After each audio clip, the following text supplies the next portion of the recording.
So this all comes as Donald Trump announced his Golden Dome system, which is designed to defend America from ballistic and cruise missiles. You just referred to part of it there, I think. Yeah. But might we need one of those as well down here? Well, Golden Dome technology is still in development, and the president has made it very clear he wants to see that happen in 3 years. And the technology that is around today makes that even more achievable than it was when similar things were outlined by President Reagan many years ago. So, that is future where things are going. It's too early to say what role Australia, I think, could play in something like that. But I have no doubt, because of Australia's unique geography and the skills that we have in working those environments, means that we can definitely play a role in supporting that. And to the extent that this capability is developed in the United States, well, it's very possible that it could be extended to other allies and partners, potentially. But I imagine the price on that would be pretty steep, certainly in the early phases. But we can play a role, and that's important because we're allies. Now, that is true. Now, while I've got you, Scott, post-election, just looking back, what do you think the Liberal Party has to do to get back into power? Well, I've been pretty clear since I've left politics that I restrain any comments I have on that to what I discuss directly with my former colleagues, and I'm going to keep to that plan. If I've got things to say, I say it directly with them, and I wish them very well. I wish Susan and Ted all the very best in the role. They've got a steep challenge, of course, but I'm very confident in their ability to get on with the job. It is very important that the Liberal Party and the national parties work together to make the case that we have for a very long time, and that people will be best off by having a growing economy, an entrepreneurial economy, a place where people can get ahead and not see their future dependent on the government. Okay, we'll try and keep it more broad then, because I'm just wondering how it functions with the Nationals going forward.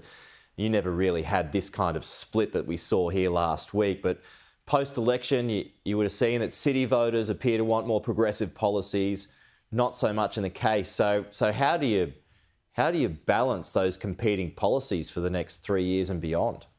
Well, Australia has changed quite a lot. I think that's fair to say, whether it was in John Howard's time or the time I was there. And certainly post-COVID, I think we've seen a lot of shifts as well in how people are, what they're valuing and how they look at politics and the choices that they have. I mean, the major party votes have fallen to around 2/3 now.